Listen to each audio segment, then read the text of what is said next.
Você se salvou em Cristo? Boa noite, irmãos.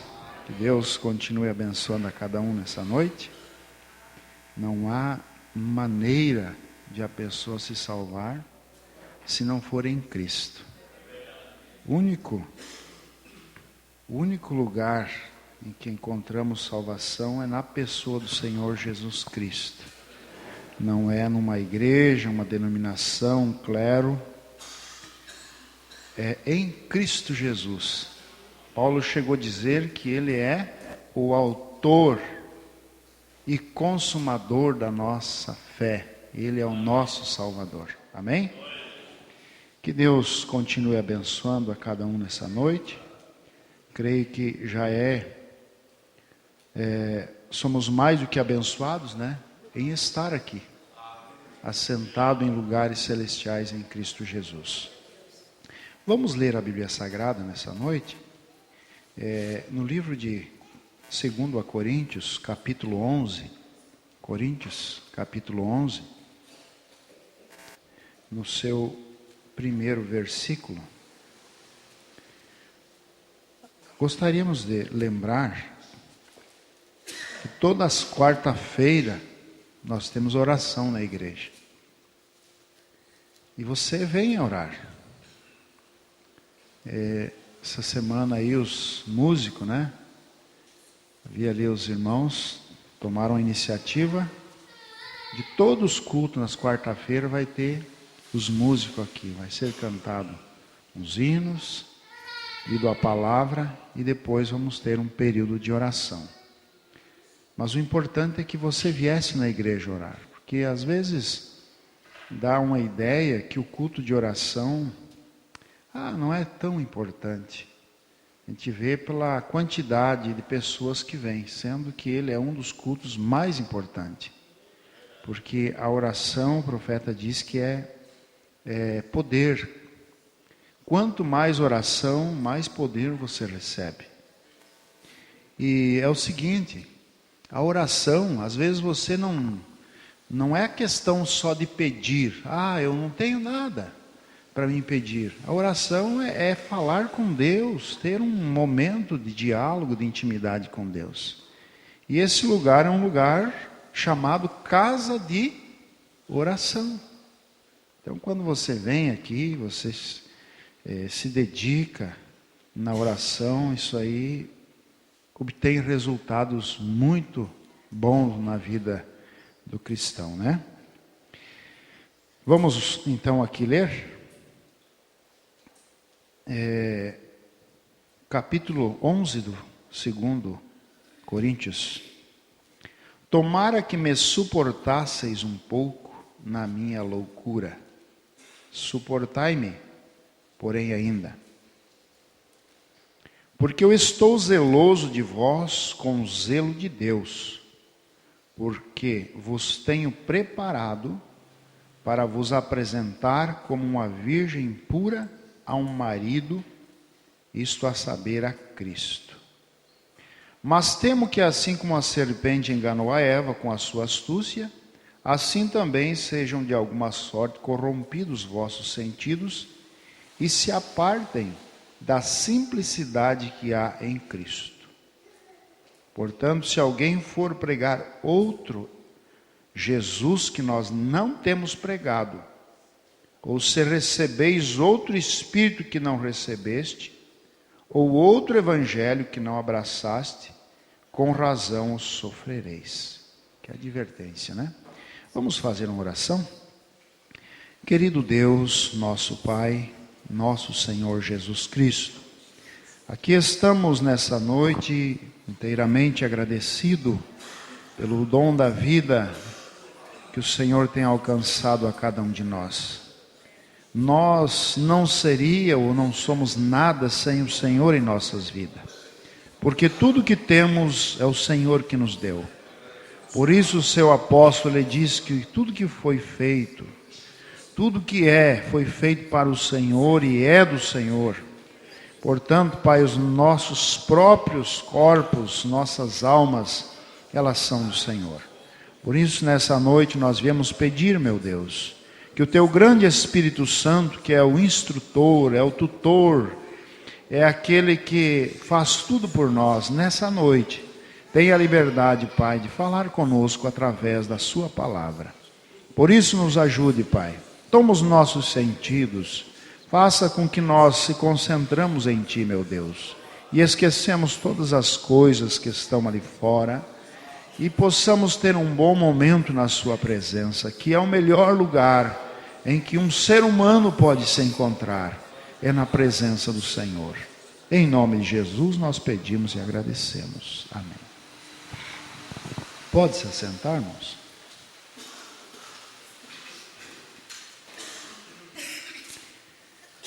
Eu quero me prender um pouco aqui em Gênesis, no capítulo 24. Quem tem Bíblia, eu gosto de ver os irmãos acompanhar na Bíblia, né?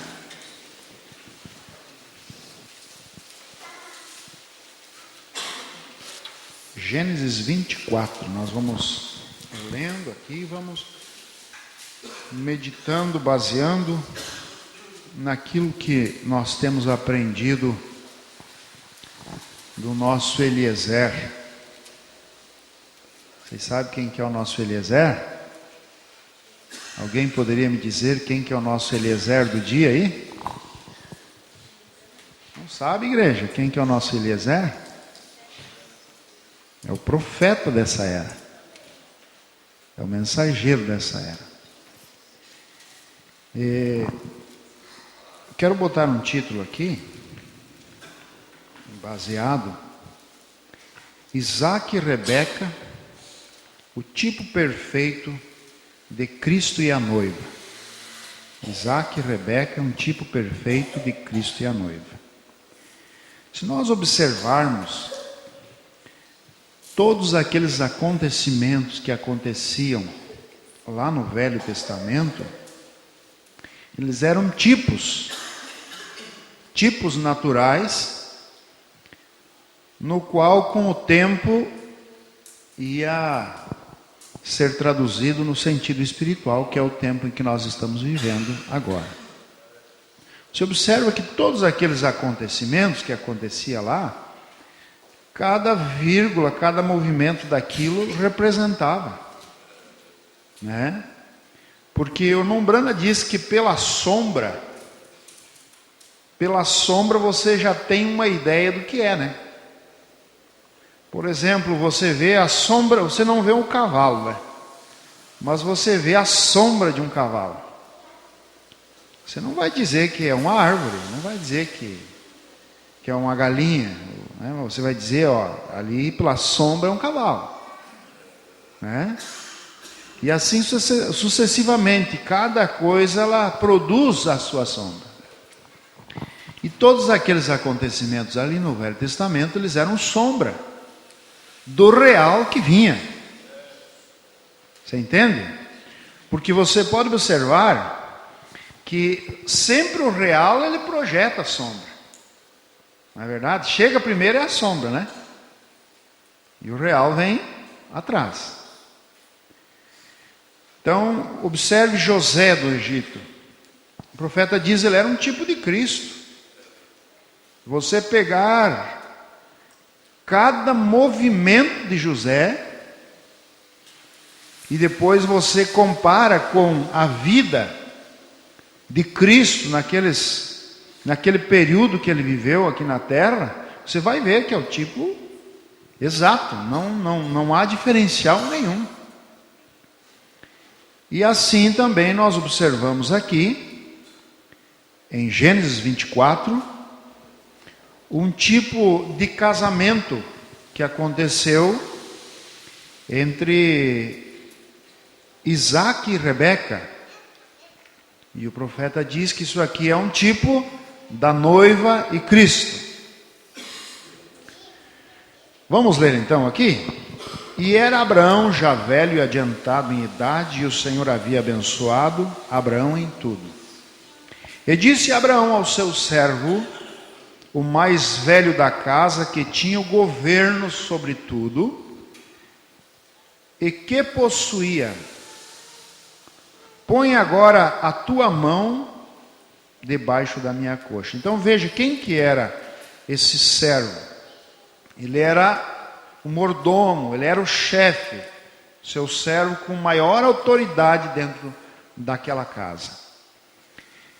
E nós observamos aqui então que Abraão disse: põe a tua mão debaixo da minha coxa, para que eu te faça jurar pelo Senhor Deus dos céus e da terra, que não tomarás para meu filho mulher das filhas dos cananeus, no meio dos quais eu habito. Eu vou lendo aqui, vocês vão acompanhando, né? Mas que irás à minha terra, a minha parentela, e daí tomarás mulher para meu filho Isaque. Então veja que Abraão olhou no meio daqueles cananeus, ele não conseguiu ver alguém, uma donzela, que tivesse condição de ser esposa do seu filho. E então, o que Abraão fez? Ele incumbiu a seu servo a ir em busca de uma noiva para o seu filho. E você vai observando aqui, ó, e era para ele ir aonde? A sua parentela. Nós vamos observando, isso aqui é um quadro muito lindo, se nós observarmos, deixar os nossos sentidos espirituais canalizar com a palavra. Ó. Mas irá a minha terra e a minha parentela, e daí tomarás mulher para meu filho Isaque. E então disse o servo: porventura não quererás seguir minha mulher a essa terra? Farei, pois, tornar o teu filho a terra de onde saíste? Abraão disse: guarda-te, que não faças lá tornar o meu filho. O Senhor do céu, veja a confiança de Abraão. O Senhor dos céus, que me tomou da casa de meu pai e da terra da minha parentela, e que me falou e que me jurou, dizendo: a tua semente darei esta terra, ele enviará o seu anjo. Olha a convicção que tinha Abraão naquele pedido que ele fez para seu servo Eliezer. E ele diz aqui, ó: e o anjo irá adiante da tua face, para que tomes mulher de lá para o meu filho. Agora, se nós observarmos, quem que era Eliezer? Ele era um servo, ele era um enviado, ele era um mensageiro.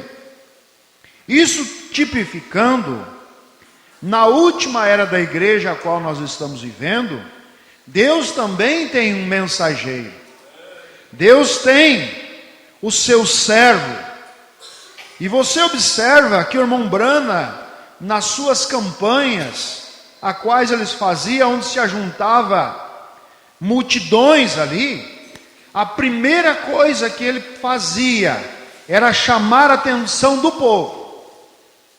Chamar a atenção do povo, focalizar, para não olhar para ele.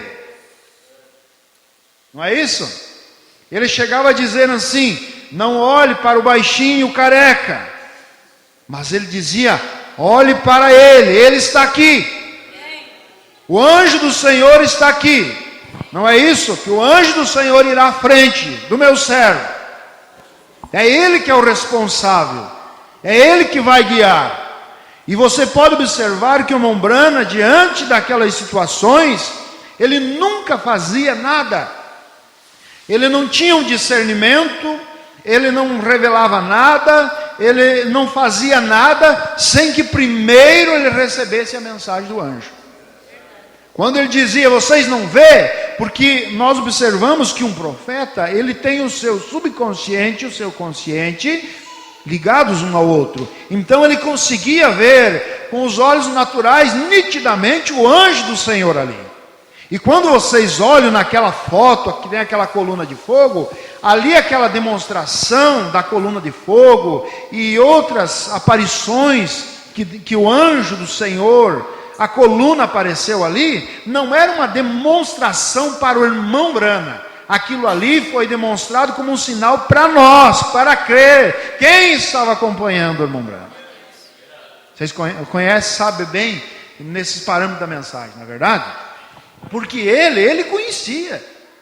Ele conhecia, ele já tinha visto, ele viu todos os momentos em que o anjo aparecia. O profeta chega a dizer, e quando as primeiras vezes, e eu nunca me acostumei, ele chegou a dizer, com aquela presença daquele ser quando vinha, ele começava a suar frio, ele começava a tremer, né? Seu corpo, sua estrutura humana, ela não aguentava muitas vezes a presença do anjo ali. Então, quem fazia? Era o irmão Brana? Ou era Deus através do anjo? Era. Então, hoje, o que tem que se observar, irmãos, é o além do véu. Porque se a pessoa não olhar o além do véu com uma visão espiritual, a pessoa passa a ser um idólatra, que é o que aconteceu. Na mensagem Apocalipse capítulo 5, a serpente ferida, você vai encontrar que muitas pessoas que não tiveram essa visão espiritual, elas começaram a olhar para o mensageiro e dizer que era Cristo. Porque elas não tiveram a sensibilidade, a percepção de ver que não era o irmão Brana, mas que era Deus através do irmão Brana. Aquele mensageiro, ele trouxe o quê? Uma mensagem para a noiva de Cristo. Naqueles momentos houve manifestações como cura, como discernimento, mas aquelas curas, aqueles discernimento, eles não atingiram diretamente nós. Atingem diretamente hoje por causa dos testemunhos, aquilo acrescenta, nos alimenta a fé. Mas o foco da mensagem do irmão Brana era direcionado para a noiva de Cristo, prepará-la. Vocês estão compreendendo? Você pode dizer um amém nessa noite? Você tem a liberdade. E então aqui observamos a convicção de Abraão em enviar seu servo, que o anjo iria diante da face dele, para que tomes mulher para o meu filho. E olha aqui, se a mulher, porém, não quiser seguir-te, você será livre desse juramento. Somente não faças tornar ao meu filho. Então pôs o servo a sua mão debaixo da coxa de Abraão, seu senhor, e jurou-lhe sobre esse negócio. Então veja que o papel do mensageiro é levar a mensagem. E Abraão tinha a convicção, a certeza de que seu servo ia trazer uma noiva para o seu filho. Que aquela mensagem que ele estava levando, ela ia atingir o coração da noiva. Por isso que ele teve a certeza, olha, se ela não aceitar, você está livre desse juramento. Né? Porque ele sabia que ela vinha. Ela sabia que ela vinha, né? Então o servo tomou 10 camelos dos camelos do Senhor e partiu, pois que toda a fazenda de seu senhor estava em sua mão, e levantou e partiu para a Mesopotâmia, para a cidade de Naor. Se você observar aqui, da onde que Abraão veio? De Ur, dos caldeus. Que região era aquela? Babilônica. E aonde que agora Eliezer vai buscar essa noiva? Vai tirar a noiva da onde? Da Babilônia. Se você ligar isso aqui com Apocalipse 18:4, você vai entender. Sai dela, povo meu. Da onde? Da Babilônia. Para que não sejais participantes dos seus pecados e não incorra nas suas pragas. Você viu que a Bíblia, ela conecta de Gênesis a Apocalipse? Vai lá, não é daqui, não é daqui que eu quero que tire de lá.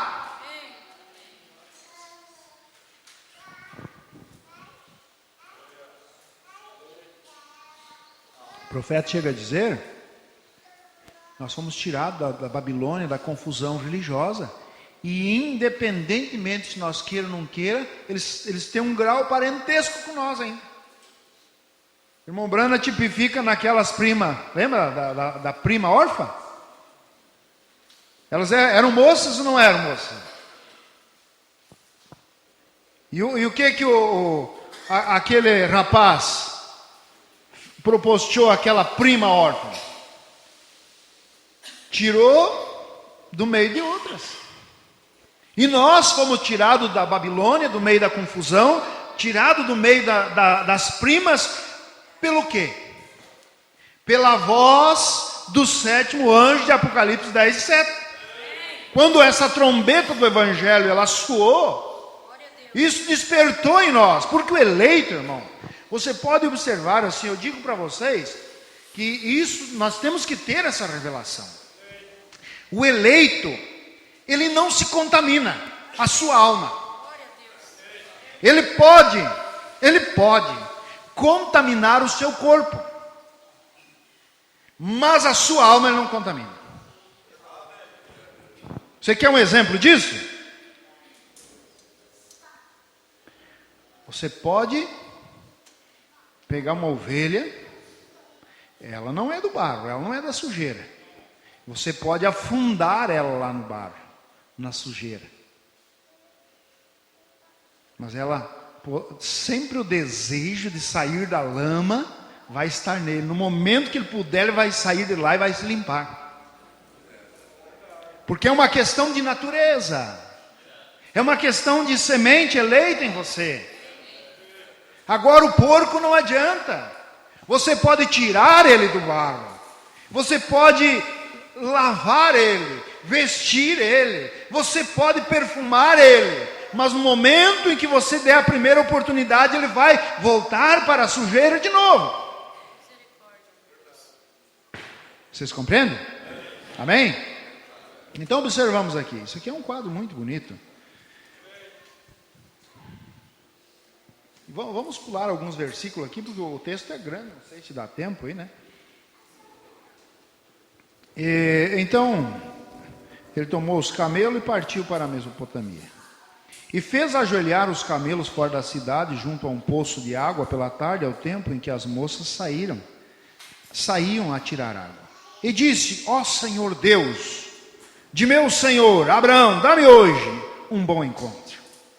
Você vê que o irmão Brana, quando ele saía naquelas matas, quando ele ia lá na caverna, ele não ia fazer outra coisa a não ser falar com Deus, orar com Deus, para que Deus lhe desse uma mensagem, para que ele pudesse levar a noiva de Cristo. Aquelas caçadas, não era questão matar os animais, não era só a questão carne, mas a questão era que ele dizia, quando ele tomava essa atitude de ir para aquelas matas ali, era um momento em que ele tinha uma intimidade com Deus. Ele saía do movimento, se separava com Deus, e ele disse: e foi nesses momentos em que Deus me deu as maiores e melhores mensagens para a noiva de Cristo. Quando ele estava separado com Deus.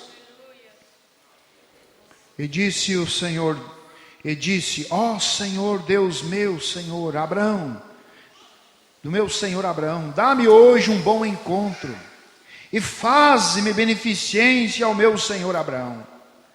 E eis que estou em pé, junto à fonte, e as filhas dos varões dessa cidade, elas saem para tirar.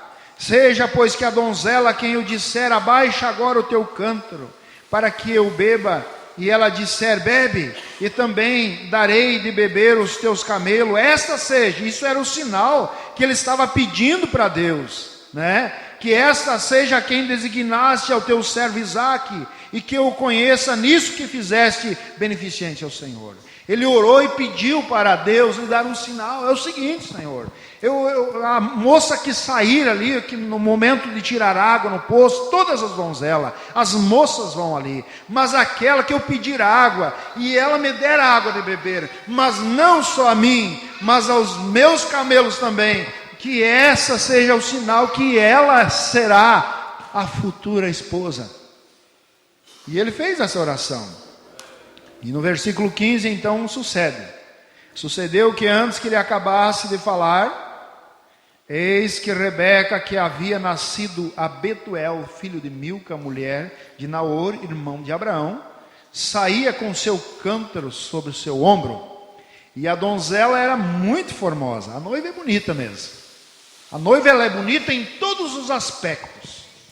Em todos os aspectos, o profeta disse. Ela é completa. E a vista, virgem, era uma virgem, né? A quem varão não havia conhecido. Então desceu à fonte e encheu o seu cântaro e subiu. Então o servo correu-lhe ao encontro e disse: ora, deixa-me beber um pouco de água do teu cântaro. E ela disse: bebe, meu senhor. E apressou-se e abaixou o seu cântaro sobre a sua mão e deu-lhe de beber. E acabando ela de dar-lhe beber, disse: olha, o que eu sempre tenho falado quando eu menciono a palavra de Deus, na questão de servir a Deus com espírito voluntário, disposto. Aqui estava Rebeca nesse espírito voluntário. Não é aquele robô fabricado, programado, aquele que tem que dar uma cordinha para ele. Não, nós servimos a Deus com um espírito voluntário. Nós cultuamos a Deus, não é por medo de ir para o inferno, é porque realmente isso está em nós, nós o amamos. E aqui vem Rebeca, nesse espírito voluntário, nessa hospitalidade. Ela disse: é o seguinte, vou dar água para os teus camelos também. Olha aqui, ó. E acabando ela de dar de beber, diz: tirarei a água para os teus camelos até que acabe de beber. E ali estava cumprindo o sinal que ele tinha pedido para Deus, né? E apressou e vazou o seu cântaro na pia e correu outra vez ao poço para tirar água e tirou para os seus camelos. E o varão então estava admirado de vê-la, né? Que o profeta estava admirado de vê-la, né? Calando-se para saber que o Senhor havia prosperado a sua jornada ou não. E acontecendo que, acabando os camelos de beber, tomou um varão, um pendente de ouro, meio ciclo de peso e 2 pulseiras para as suas mãos, do peso de 10 ciclos de ouro. E disse: de quem és filha? Faze-nos saber, peço que também em casa de teu pai lugar para pousarmos. É uma pergunta, né? Ele concedeu presentes. O profeta enfatiza isso em outras mensagens. Ele disse: nós, além de recebermos uma proposta de casamento, nós já somos presenteados por Deus com grandes coisas. Todo dia nós estamos recebendo presentes e mais presentes de Deus. Não é verdade? É só você raciocinar e ver quanto presente Deus já deu para você. Não é verdade? Deus não dá prejuízo para ninguém, não. O diabo, que ele vem para roubar, matar, destruir, não. Mas Deus, ele dá as coisas boas para nós dia a dia. Amém? E então ele deu os presentes para a noiva ali. É o nosso tipo, irmãos. É o nosso tipo, né? E disse: de quem és filha, faz-me saber. E ela disse: eu sou filho. Peço também da casa de teu pai lugar para pousarmos. E ela disse: eu sou filha de Betuel, filho de Milca, o qual ela deu a Naor. Disse-me mais: também temos palha. Olha aqui, ó. Ele pediu um pouso lá e ela já disse: ó, também nós temos palha, muito pasto, lugar para passar a noite. Ela já pensou até nos camelos. Você sabe quem que é o camelo? Que ela estava tratando, que ela estava dando água. Camelo, que é uma besta, é um poder. O profeta nos diz: aquele camelo que ela deu água, aquele camelo que ela deu palha, que ela alimentou ele, você vê que ela não estava preocupada só com o mensageiro. Não. Aquele camelo foi que transportou ela ao encontro do seu noivo. Mesmo poder que você hoje está dando água, atenção, é voluntário, esse mesmo poder chamado Espírito Santo, você dá lugar para Ele, você cuida dele, você trabalha com Ele. Esse mesmo Espírito Santo, esse poder, Jesus disse: eu darei-vos poder, o Espírito Santo. Esse mesmo poder foi que levou ela ao encontro do Isaac. Amém? É bonito isso aqui, não é bonito? É a Bíblia. Isso aqui não é um discurso de autoajuda. Isso aqui é a nossa história. É a nossa história contada detalhadamente. Eu me vejo aqui, você não se vê aqui dentro da Bíblia? Eu me vejo em cada página. E olha aqui, ó. E disse então inclinou-se aquele varão e adorou ao Senhor. Irmão Brana, você pode observar, hoje qualquer homem a quem Deus dá um dom, ele já se exalta, ele já puxa o olhar para ele já puxa a glória para ele. Abaixo da pessoa do Senhor Jesus Cristo, nunca houve um homem na terra em que Deus deu mais dons e usou mais explicitamente como mensageiro dessa era, o irmão Branco. Não teve na história. Mas você pode observar que ele nunca usou daquele dom para angariar dinheiro, ou para chamar fama para si, puxar honra, glória para si. Ele sempre, como eu falei em cada reunião, ele chamava as pessoas para tirar o olhar sobre ele e olhar para a palavra, para a mensagem. E quando nós temos uma visão da semente eleita, observe, irmão, se alguém manda um envelope através do correio para você, e algo precioso, uma carta, alguma coisa valiosa, alguma notícia importante, você fica na expectativa, não fica? Você está esperando, vai chegar para mim, e você fica ali observando, com os olhos na estrada. Daqui a pouco vem vindo o carteiro, né? E ele vem trazendo para você aquele envelope. Você não olha se ele está de botina, se ele está de chinelo, que tipo de roupa ele está, como é que está penteado o seu cabelo, se ele é bonito, se ele é feio. Tu não olha para o carteiro, você está interessado no envelope, na mensagem que está ali. Não é assim? E é isso que o irmão Brana passava para as pessoas: tirar o olho, tirar os olhos para não virar idolatria. E mesmo assim, o que a gente vê hoje, tanta idolatria ao redor disso, sabendo que o mensageiro, o objetivo dele era chamar. Ele disse: eu não vim aqui para construir mais uma denominação, o meu trabalho é fazer com que as pessoas tenham um relacionamento com Cristo. Não é um relacionamento pessoal comigo, mas é um relacionamento com Cristo, e Cristo é a palavra. Por isso que a cada dia eu creio mais nessa mensagem, porque isso aqui não é a mente do homem, não é o quadro do homem, mas é a mensagem do Deus vivo, que tem enviado para nós através de um mensageiro. E o bom é saber, quando nós lemos aquele Coríntio ali, onde Paulo nos mostrou ali, ele estava para apresentar uma noiva virgem pura. Não é isso que Paulo falou ali?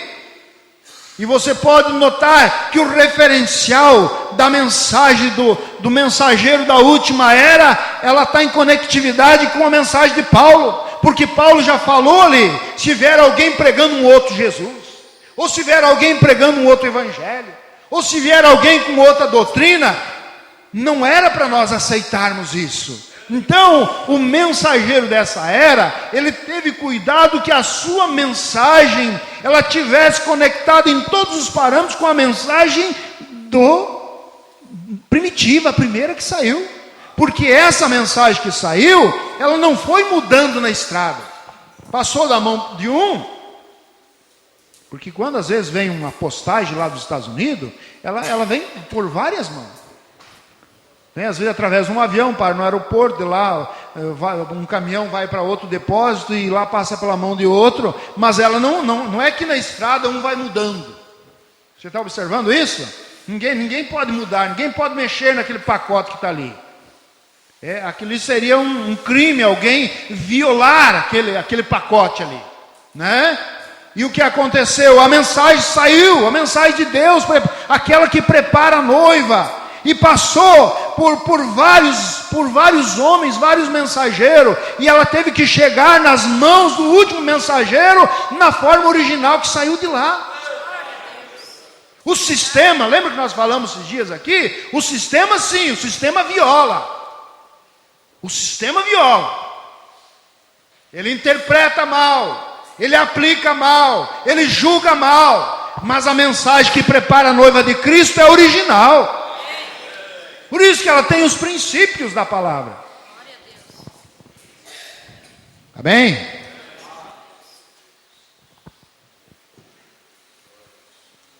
Olha ali.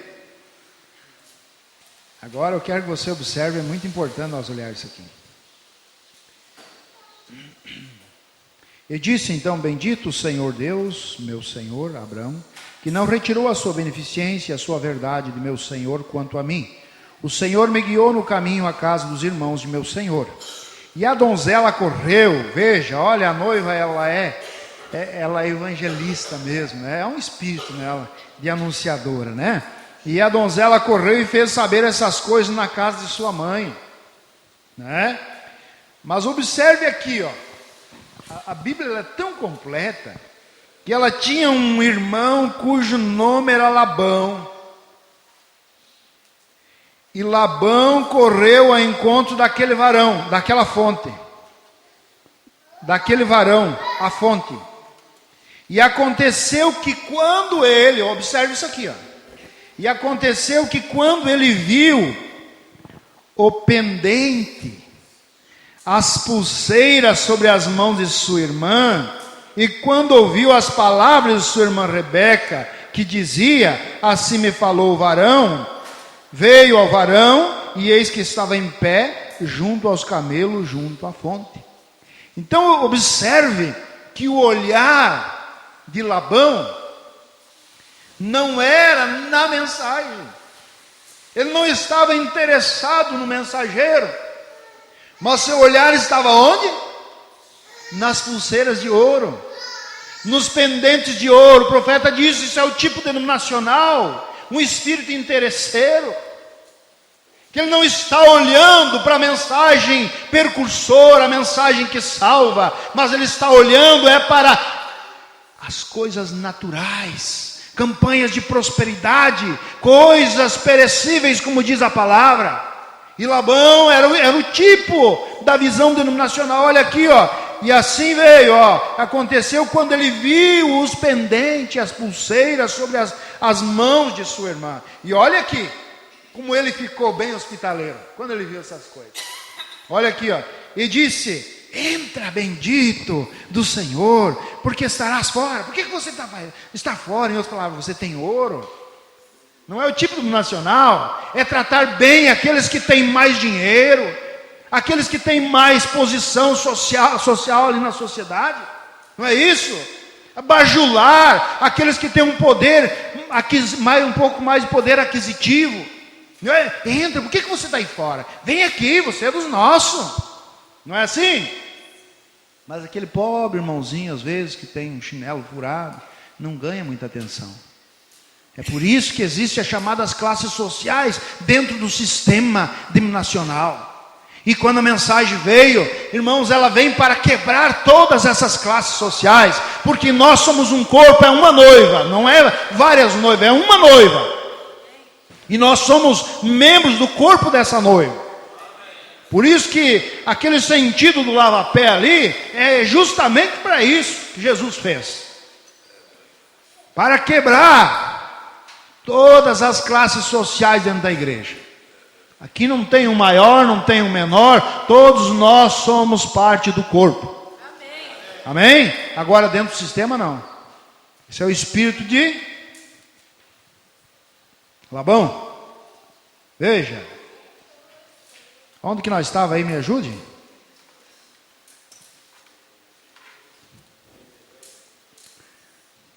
(31), né? 31. E disse: entra, bendito do Senhor, porque estás aí fora, pois eu já preparei a casa e o lugar para os camelos. Então veio aquele varão à casa e desataram os camelos, e deram palha e pasto aos camelos e água para lavar os pés dele e os pés dos varões que estavam com ele. Depois puseram de comer, e vamos pular um pouquinho aqui, ó, e você vai vendo os acontecimentos que aconteceu ali, aqueles diálogos em que Eliezer teve com o pai, está contando aqueles acontecimentos, né, que desde o início ele teve, e no versículo 45, e antes que eu acabasse de falar no meu coração, eis que Rebeca saía com seu cântaro sobre o seu ombro e desceu à fonte e tirou água, e eu lhe disse: ora, dá-me beber. Então ela se apressou o seu cântaro sobre si, bebe, e também darei de beber aos teus camelos. Então nós vamos mais para frente aqui, irmãos, que vocês depois podem pegar isso aqui como um tema de casa e vocês ler aqui. Então veja aqui, ó. Então chamaram, depois de todos os acontecimentos, então chamaram Rebeca no versículo 58 e disseram-lhe: irás tu com esse varão? Tu vai com ele? Ela respondeu: o quê? Eu irei. Que decisão, irmãos. Se Deus gosta, é de pessoas decididas. Esse negócio de ficar no muro, na dúvida, isso aí não provém de Deus. A dúvida, ela não provém de Deus. Quando ela viu, você pode notar que ela estava escutando tudo o testemunho, desde a sua saída. Vai lendo nos versículos anteriores. Ela estava atenta ali, ó. O meu pai, o meu senhor Abraão me enviou, e aconteceu isso, e eu fiz essa prova, e aconteceu isso, e ela observando. E ela caiu no seu coração: isso é Deus, não é outra coisa a não ser Deus. E quando chegou o momento da decisão, a família veio e disse, e chamaram a Rebeca e disseram-lhe: irás tu com esse varão?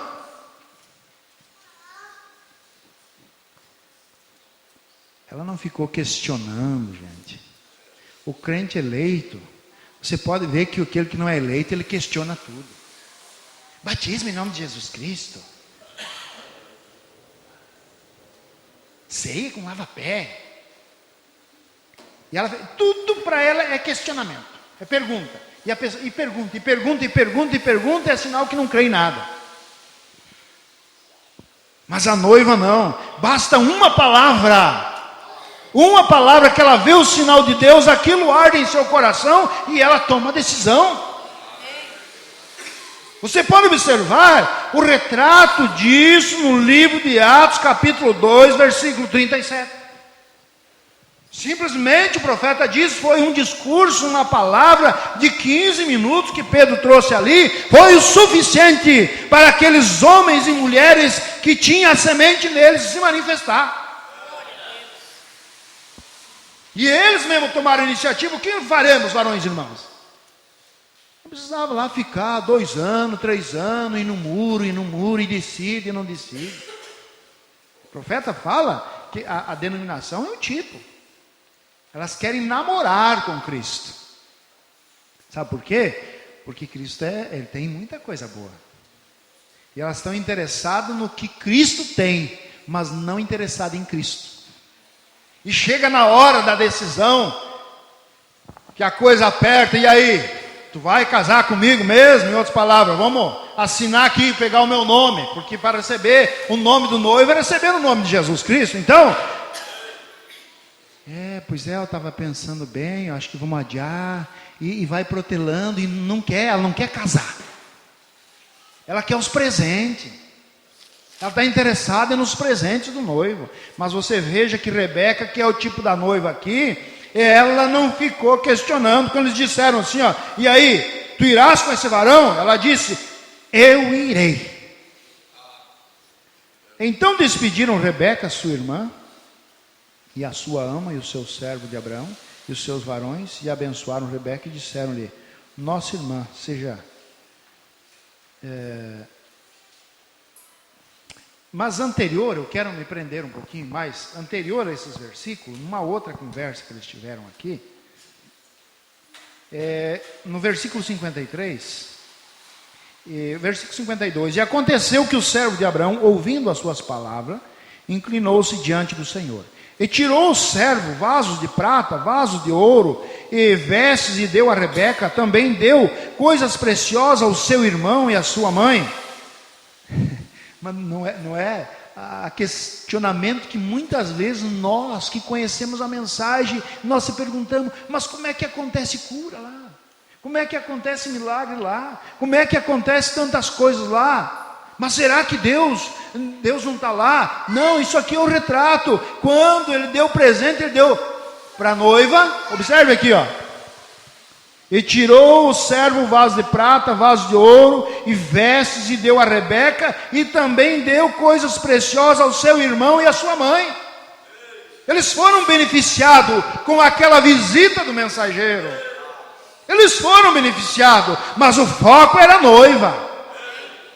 E a noiva, ela não estava olhando para a pulseirinha, ainda que era bonito, uma pulseirinha, um pendente de ouro, coisas valiosas, mas ela estava focando, era no casamento, no noivo. Gente, esse negócio de interesseiro, espírito interesseiro por coisas, isso não funciona diante de Deus. Eu sempre digo, eu sou agradecido e cada um deve ser agradecido, desde um par de chinelo que Deus dá para você. Você deve ser agradecido, e eu sempre digo para meus filhos e para quem me rodeia, eu sempre digo, valorize o que Deus te dá. Valorize. Porque se você tem alguma coisa, não foi o diabo que te deu. O diabo não dá nada para ninguém. O diabo tira das pessoas. Valorize o que Deus te deu. Se você tem uma roupa, se você tem uma casa, se você tem um trabalho, você tem convicção que foi Deus que deu aquele trabalho, você cuide, zele por ele, agradeça a Deus, porque o diabo não dá nada para ninguém, ele só dá prejuízo. Agora, o nada nos prende aqui. Não é as coisas naturais, não é os presentes. O nosso foco é Cristo. Nosso noivo. Mais um pouquinho aqui, ó. E eu quero que você observe, isso aqui é um quadro muito bonito. E para sua mãe. Então comeram e beberam ele e os varões que com eles estavam, e passaram a noite. E levantaram-se pela manhã e disse, deixai ir ao meu senhor. Então o mensageiro Eliezer disse, ó, então deixai, já comemos, em outras palavras, já bebemos, já dei presente, então deixa eu ir. Mas a questão dele agora era ir, mas não ir só ele, era levar a noiva, porque a mensagem ele já tinha trazido, né? Então disseram, isso não é o argumento. E eu vou dizendo assim, muitos às vezes são prendidos e ficam lá atrasando muitas coisas por sentimentos dos parentes. Olha o que os parentes disseram. Então disseram, seu irmão e sua mãe, fique a donzela conosco mais alguns dias, ou pelo menos 10 dias depois irá. Querer segurar, querer reter. Mas observe bem aqui. Ele, porém, lhe disse: não me detenhais, pois o Senhor tem prosperado o meu caminho, deixai-me partir para que eu volte ao meu Senhor. E disseram: chamemos a donzela e perguntemos-lhe então. E foi aqui no versículo 58 que perguntaram: e tu irás com ele? Eu irei. E Rebeca se levantou, já estou quase encerrando, irmãos. E Rebeca se levantou com as suas moças, e subiram sobre os camelos, e seguiram o varão, e tomou, veja que subiram sobre os camelos, sobre aquele poder. E aqui começou o percurso da viagem ao encontro do seu noivo. E seguiram o varão, e tomou aquele servo a Rebeca, e partiu. Ora, Isaac, agora é o tipo de Cristo. Era o tipo de Cristo. Isaac vinha do caminho do poço de Lairoi. Sabe o que significa Lairoi? Está lá em Gênesis, eu creio que é o 12 por ali. Sabe o que significa Lairoi? Aonde que Isaac estava? Vamos ver aqui. Se é o 12 mesmo.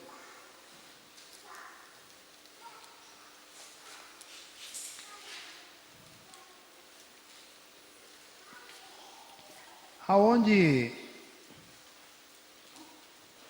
Agar se encontrou com o anjo. Lembram? Vocês lembram onde Agar se encontrou com o anjo?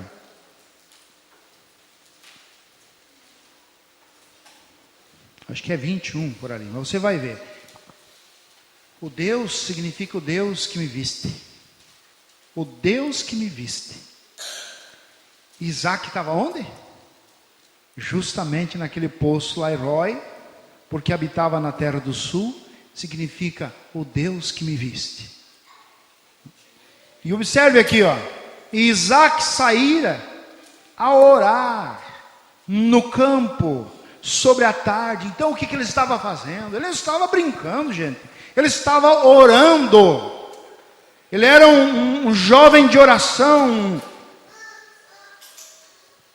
Ele saía toda a tarde para orar. E isso me traz a lembrança quando o irmão Brana diz, quando Jesus estava no jardim do Getsemane, que ali está o real e verdadeiro Isaac, o nosso Isaac.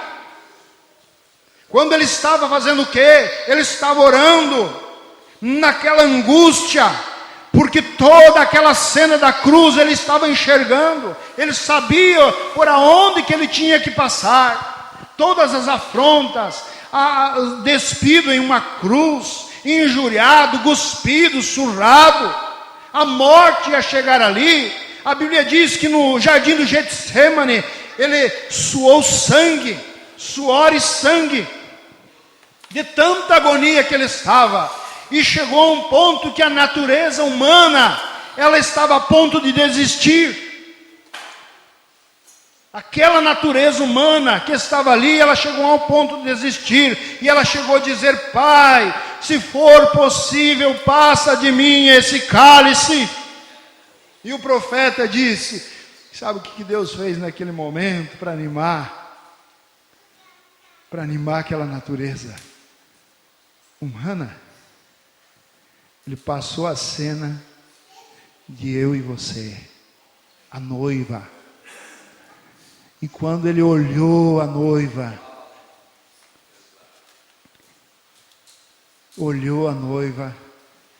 aquilo foi um ânimo para ele, cumprindo João 3,16, porque ele amou, que deu seu filho unigênito. Ele sabia que a noiva ia crer. O profeta diz assim, ó, que Deus não enviou seu filho, seu propósito, pensando assim, ó, tipo loteria. Pode ser que alguém vai se compadecer, vai ficar com dó dele, vai aceitar. O profeta diz, não, Deus é Deus, Ele é onisciente. Ele sabia que tinha um povo eleito que ia crer e que ia aceitar o sacrifício sangrento da cruz. E naquele exato momento, quando naquela agonia ali no Getsemane, Jesus viu eu e viu você, cada um de nós. Isso foi que trouxe ânimo. Ele disse: eu tenho uma noiva, eu tenho uma esposa, e se eu não enfrentar isso, ela perece, ela morre, ela vai para o inferno. Então Jesus levantou os olhos e disse: Pai, seja feita a tua vontade, como tu queres. Você tem que enfrentar. Em outras palavras, nós vamos enfrentar, que eu tenho um motivo para enfrentar. Não é o nosso Isaac? Por isso o profeta diz: nós deveríamos ser mais agradecidos, muito mais gratos. E então olhou, eis que os camelos vinham. Rebeca também levantou os olhos e viu a Isaque, e lançou-se do camelo.